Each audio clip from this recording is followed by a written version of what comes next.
시청자 여러분 안녕하십니까? 복지TV 뉴스입니다. 장애인 활동 지원 급여 신청 자격이 모든 등록 장애인으로 확대됩니다. 오는 7월부터 시행될 예정인데요. 자세한 내용 화면으로 알아보겠습니다. 앞으로 활동 지원 급여 신청 자격이 모든 등록 장애인으로 확대됩니다.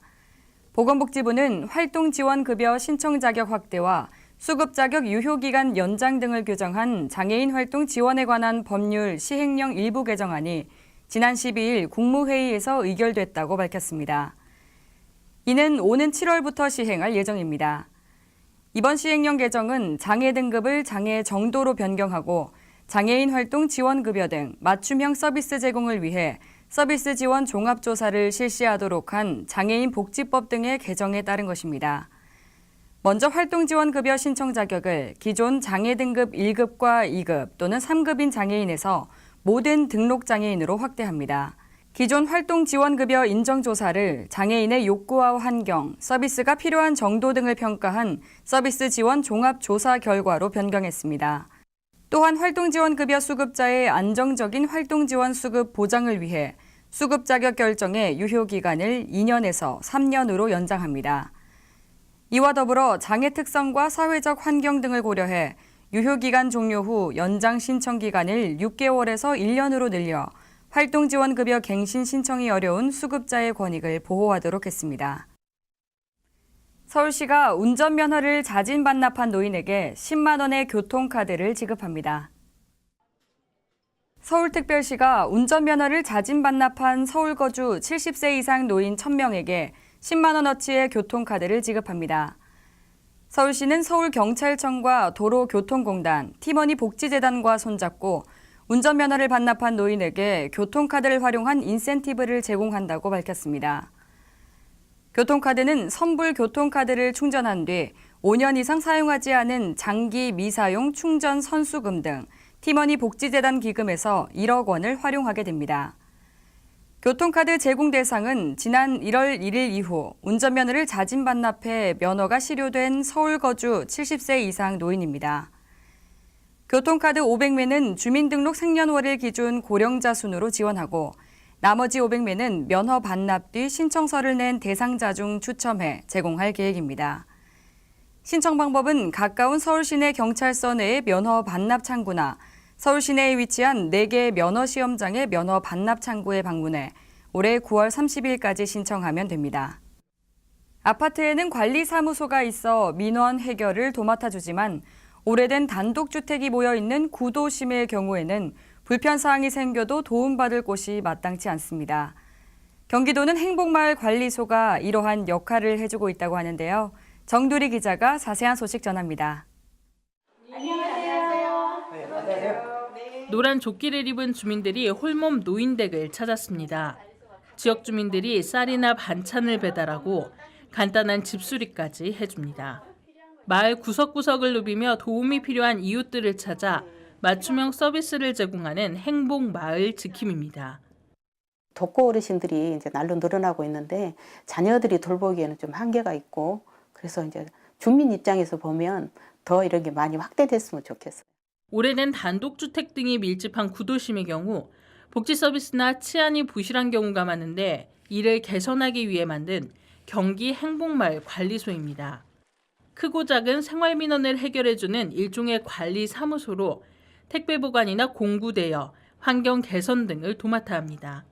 노인 비율이 높은 이 마을은 하루에도 수십 건의 요청이 들어올 정도입니다. 소외되고 외로움 가운데 있었는데 그래도 누군가 나를 찾아와주고 도와주고 이렇게 해줄 수 있다는 거에 대해서 굉장히 그분들이 좋아하셔서 그런 면에서 상당히 보람을 많이 느꼈습니다. 지난해 11월부터 군포와 안산, 시흥, 의정부, 포천 등 경기 지역 5곳에서 행복마을 관리소가 시범 운영되고 있습니다. 경기도가 출범 100일을 맞아 이용자를 대상으로 조사한 결과 92.9%가 만족하는 것으로 나타났고 지역 주민 일자리가 늘어나는 효과까지 얻고 있습니다. 이런 행정 서비스가 점점 더 확대돼서 그 시민들 불편사항이 하나 없도록 우리가 더욱 노력해 나가겠습니다. 경기도는 오는 5월까지 시범 운영한 후 성과 평가를 거쳐 도내 곳곳에서 맞춤형 서비스를 받을 수 있도록 행복마을 관리소 사업을 확대할 방침입니다. 복지TV 뉴스 정돌입니다. 대전 방문의 해를 맞아 대전 시민들이 자발적으로 홍보 행사를 개최했습니다. 대전시에 대한 열띤 사랑의 목소리를 윤성은 기자가 들어봤습니다. 2019년 대전 방문의 해를 알리는 취지로 대전 시민들이 모여 기획한 내 손으로 내가 사는 대전 알리기 프로젝트 대전 가자 캠페인이 대전 엑스포 시민광장에서 지난 3월 16일 비영리 법인단체인 대단한 밴드와 120여 개 시민단체를 비롯해 1,500여 명의 시민들이 참여한 가운데 열렸습니다. 이번에 대전 방문의 해에 1,000만 그 외부 관광객들이 유치를 목표로 하고 있는데요. 1,000만이 넘어서서 엄청난 국민들이 우리 대전을 방문할 수 있는 그런 좋은 홍보가 될 것 같습니다. 이날 캠페인에서는 대전 출신 가수 및 문화예술인들의 축하 무대와 특별 공연이 열렸고 대전 가자 행사의 하이라이트였던 시민연합 퍼포먼스에서는 대전을 알리는 SNS 활동을 독려했습니다. 이어 대전을 소개한 슬로건을 높이 들어 대전 가자를 외치는 시민들의 함성이 광장에 울려 퍼졌습니다. 다음번에는 저희 반 친구들도 데려오고 싶고 선생님도 데려오고 싶고 가족들도 데려오고 싶고 모두들 참여했으면 좋겠습니다. 이번에 120여 개 단체하고 이렇게 시민연합으로 대전 가자 행사를 하게 됐는데요. 대대적으로 좀 대전 발전에 기여도 하고 나눔 봉사를 해야겠다는 생각을 해서 저희가 이렇게 했고요. 이날 캠페인 행사는 시민들의 자발적 모금과 재능 기부, 향토 기업 후원을 통해 진행됐고 특히 자원봉사자들의 수고가 돋보이는 하루였습니다. 2019년 대전 방문의 해 원년을 맞이해 지방자치단체와 시민들의 노력이 전 세계로 멀리 퍼져나가기를 기대합니다. 복지TV 뉴스 윤성은입니다. 배움에는 끝이 없다고 하죠. 전남 순천시에서 노인대학 입학식이 열렸습니다. 건강한 노후 생활에 활력을 불어넣어 줄 것으로 기대됩니다. 유채린 기자가 보도합니다. 순천시 노인회는 지난 15일 노인회관에서 노인대학생 116명이 참가한 가운데 노인들의 새로운 도전을 위한 노인대학 입학식을 가졌습니다. 노인대학은 노인들이 새로운 정보를 통해 현대사회에 적응하는 능력을 키우고 다양한 프로그램 참여로 활력이 넘치는 건강한 여가 생활을 누릴 수 있도록 돕고 있습니다. 노인 복지를 위해 개강한 이번 노인대학은 노래교실, 자소서 쓰기 등 교육 프로그램이 운영돼 고령화 사회 속에서 소외되기 쉬운 지역 노인들에게 건강과 자기개발의 기회를 제공함으로써 노후 생활에 활력을 불어넣으며 건강하고 즐거운 노후 생활 영위를 목적으로 운영되고 있습니다. 노인대학을 다니면은 어르신들 서로 교감이 되고 또 상호 간에 교류되면서 건강도 활력 있고 다양한 프로그램으로 진행되는 행사를 하면서 참 좋습니다. 여러분들 한번 다녀보십시오. 노인대학은 노인들이 지역사회와 함께하는 적극적이고 능동적인 사회 구성원의 일원으로서 소외감을 극복하고 정체성을 확립할 수 있도록 큰 역할을 다하고 있으며 고령화 사회의 성공적인 노인 교육 모델로 평가받고 있습니다. 배움의 끝이 없는 100세 시대, 도전에 대한 열정을 잃지 않고 노인 학생들이 이번 기회를 통해 지역사회 나눔과 봉사 등 선도적 역할을 담당할 수 있길 기대합니다. 복지TV 뉴스 유채린입니다. 지난 13일 제2회 전국 동시 조합장 선거가 치러졌습니다. 순천동협의 강성채 조합장이 당선됐는데요. 앞으로 어떤 역할을 해줄지 권혜영 기자가 알아봤습니다. 지난 13일 제2회 전국 동시 조합장 선거에서 강성채 순천농협 조합장이 단독으로 출마해 무투표로 당선되며 최초 재선 조합장이 됐습니다. 순천농협은 지난해 별량농협과 통합해 전국에서 가장 규모가 큰 농협으로 탄생했고 지금은 조합원 18,000여 명, 자산 규모 1조 8천억 원으로 튼튼히 자리매김하는 농협으로 성장했습니다. 강성채 조합장은 농촌의 고령화, 다문화 등 다양한 사회적 문제에 대한 전문적인 대처를 위해 조합원 권익지원센터를 운영하고 전문 분야 무료 상담을 지원하는 등 조합원의 생활복지에 앞장설 예정입니다. 여기 있는 우리 모두는 순천농협 조합원이고 임직원들입니다. 4년을 4년답게 쓰겠습니다. 주인이자 고객인 농민 조합원들의 행복을 위해 존재한다라고 생각하고 조합원님들은 일상과 삶 자체를 농협과 오롯이 함께 할 때 우리 모두는 더불어 행복해질 것입니다. 발품에서 손품으로 변화하는 소비혁명을 이끌고 있는 모바일 쇼핑 사업 등 경제 유통의 기반을 마련하기 위해 농산물 유통 혁신에 기여하고 있는 순천농협은 농업의 새로운 가치를 창조해내며 생산자와 소비자 모두에게 신뢰받는 농협 구현을 위해 노력하고 있습니다. 순천 시민과 조합원의 풍요로운 생활, 행복한 삶을 위해 노력하는 순천농협이 순천 시민의 삶의 동반자가 될 수 있기를 기대해봅니다. 복지TV 뉴스 권혜영입니다. 충주의료원 제13대 원장으로 송영진 신임 원장이 취임했습니다. 충북대학교 병원 의과대학장을 거쳐 10대 원장을 역임해온 그가 어떤 역할을 할지 기대되는데요. 보도에 이재현 기자입니다. 지난 12일 충주의료원 원장 취임식이 의료원 대회의실에서 개최됐습니다. 이날 송영진 신임 회장이 제13대 원장으로 취임했습니다. 송 원장은 충북대병원 교수로 임용돼 병원 건립에 주된 역할을 했으며 충북대학교 병원 외과과장과 교육연구부장, 진료부장, 위과대학장을 거쳐 10대 원장을 역임해왔습니다. 의료원의 이 존재 이유랄까 목표는 크게 두 가지가 있겠습니다. 하나는 공공보건의료의 강화와 또 하나는 양질의 의료 서비스들을 주민께 제공하는 겁니다. 의료 서비스 문제에 있어서 충주가 좀 취약한 건 사실인 것 같습니다. 그래서 여러 각도로 우수한 의료진 확보와 또한 여러 가지 진료 체계를 개선해서 좀 더 양질의 의료 서비스를 충분히 제공하도록 노력하겠습니다. 또한 원장으로 재임 시 장기간 노사 분쟁으로 인한 병원 경영 악화 문제를 정상화하고 지역 암센터 사업을 성공리에 마무리해 지역사회 건강 수준 격차 완화와 양질의 의료 서비스 제공에 기여했다는 평가를 듣고 있습니다.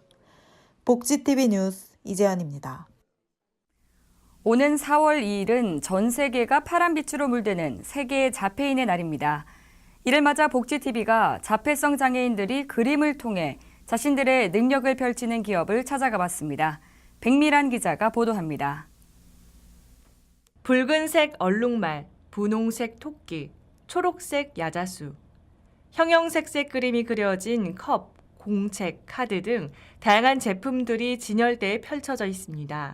여기 오티스타에는 특별한 이야기가 담겨 있습니다. 오티스타는 자폐인들이 자신이 가지고 있는 재능으로 우리 사회에서 함께 일하면서 사회 통합과 경제적인 자립을 이룰 수 있도록 지원해주는 그런 디자인 회사입니다. 2012년도에 설립해 올해로 7년 차에 접어든 오티스타에서는 디자인 스쿨도 함께 운영하고 있습니다. 여기 디자인 스쿨에서 교육을 받고 채용 과정을 거친 10명의 자폐성 장애인이 정직원으로 채용됐습니다. 아무리 좋은 능력을 갖고 있어도 취업으로 연결되지 않고 일을 갖더라도 단순 노동의 일을 하는 현실이 허무했던 이소연 대표. 결국 이들이 재능을 펼칠 수 있도록 길을 열었습니다. 내가 하고 싶은 일, 내가 잘하는 일을 할 수 있도록 어렸을 때부터 진로 지원을 그렇게 해주는 게 맞지 않을까 그런 생각을 하게 됐고 그게 마침 이제 연구비를 딸 수 있는 기회가 됐어요. 정말 이들이 일할 수 있다는 걸 보여주자 해서 회사를 세우게 됐습니다. 직원 한 명 한 명이 갖고 있는 창의력으로 만들어진 그림들은 오티스타에서 새로운 상품으로 태어납니다. 이거는 스티커인데 자폐인의 날에 관련된 작업이고 색깔이 다 파란색 이유가 그 파란색의 의미란 뜻으로 지금 만들고 있습니다. 내 그림이 제품에 나오고 그거 사는 것에 대한 그런 만족감이다. 4월 2일 자폐인의 날을 앞두고 제품 주문량이 2배로 더 늘었습니다. 그만큼 직원들의 손도 바삐 움직입니다. 세상의 많은 기업들을 향해서 오티스타를 좀 봐주세요. 이렇게 가능합니다. 라는 걸 보여주는 모델의 역할을 하기 위해서 이걸 만들었고 제 생각에는 지금까지 그 모델의 역할을 잘하고 있다고 생각을 해요. 그림을 통해서 창의력을 키우고 각자의 꿈도 마음껏 펼칠 수 있도록 이들의 앞날을 응원하겠습니다. 복지TV 뉴스 백미란입니다. 계속해서 간추린 뉴스 전해드립니다. 보건복지부가 자립수당을 신청받는다고 밝혔습니다. 보호 종료 아동을 대상으로 아동 명의 계좌에 매월 30만 원의 수당을 정기적으로 지급하는 자립수당은 아동 양육시설과 공동생활가정 등에서 보호받다가 만 18세 이후 보호 종료된 아동이 대상입니다. 올해 시범사업 기간 동안 약 5천 명의 보호 종료 아동이 자립수당을 받게 됩니다. 보호 종료 아동 본인이나 대리인은 아동 주민등록 주소지 읍면동 주민센터를 방문해 자립수당을 신청할 수 있습니다. 자립수당은 매월 20일에 지급되며 첫 수당은 다음 달 19일에 지급될 예정입니다. 자립수당은 올해 시범사업으로 오는 12월까지 지급되며 2020년 본 사업 시 자립수당 지급 대상과 기준 등이 최종 확정될 계획입니다. 한국장애인재단이 삼성화재 애니카 손해사정과 함께하는 2019 드림카 프로젝트 접수를 시작합니다. 드림카 프로젝트는 전국의 저소득 중증장애인과 열악한 장애계의 안전을 위해 자동차를 무상으로 정비 수리해주는 사업입니다. 특히 올해에는 신청 자격이 크게 확대됐습니다. 기존에는 기초생활수급자와 차상위자에 해당하는 중증 장애인에 한해 지원됐지만 올해부터는 현재 재직 중이면서 총 근무 경력이 2년 이상이고 중위소득 70% 이하인 장애인도 신청이 가능합니다. 또한 선정자들에게는 자동차 실내 클리닝 서비스도 추가 진행될 예정입니다. 상반기 모집은 다음 달 5일까지 3주간 한국장애인재단을 통해 전자우편 또는 우편으로 신청이 가능하며 신청 자격과 신청 서류는 한국장애인재단 홈페이지에서 확인할 수 있습니다. 지난 5일 일본 도쿄의 한 식당. 할아버지 할머니 종업원들의 앞치마에 주문을 잘못 알아듣는 식당이라고 적혀 있습니다. 이날 식당의 종업원들은 모두 치매 초중기 환자들이었는데요. 자신의 나이와 이름을 깜빡깜빡하는 사람이 대부분이었습니다. 일본의 민간단체인 주문을 잘못 알아듣는 식당은 치매 환자도 보통 생활을 할 수 있는 사회를 만들자는 취지에서 65세에서 91세의 치매 환자 7명이 이틀간 식당에서 종업원으로 일하는 행사를 열었습니다. 주문한 것과 다른 음식이 나와도 취지에 공감한 손님들이 다들 불평 없이 웃으며 식사했습니다. 이 행사는 2017년 NHK 방송이 치매에 대한 부정적 인식을 바꾸기 위해 이틀간 특별 식당을 연대서 시작했습니다. 치매 환자에게 관용을 베푸며 함께 살자는 행사가 일본에서 폭발적인 관심을 얻은 후 사단 법인까지 만들어졌고 그 후 각종 기관과 회사에서 치매 환자들이 종업원으로 나오는 행사를 열고 있습니다. 이 밖에 자세한 소식은 웰페어뉴스 홈페이지와 장애인신문에서 확인할 수 있습니다. 오는 7월 장애 등급제의 단계적 폐지를 앞두고 활동 지원 대상 변경 등 관련 제도들의 변화가 많습니다. 그런데 한편에선 시스템이 바뀌어도 장애인을 위한 예산과 지원 대상을 확대하지 않는다면 그럴싸한 포장지만 바뀔 뿐이라는 질타의 목소리도 있습니다. 장애 등급제 폐지가 필요했던 근본적인 이유를 정부와 관련 지자체가 다시 한번 되새겨봐야겠습니다. 복지TV 뉴스를 마칩니다. 시청해주신 여러분 고맙습니다. 우리 주변에서 일어나는 불공정한 사례부터 억울한 사연, 따뜻한 미담까지 장애인신문과 웰페어뉴스 홈페이지를 통해 보다 다양한 소식을 접할 수 있습니다. 시청자 여러분의 제보를 기다립니다. 웰페어뉴스 홈페이지 또는 전자우편, 전화번호 02-2655-9519로 많은 제보 바랍니다.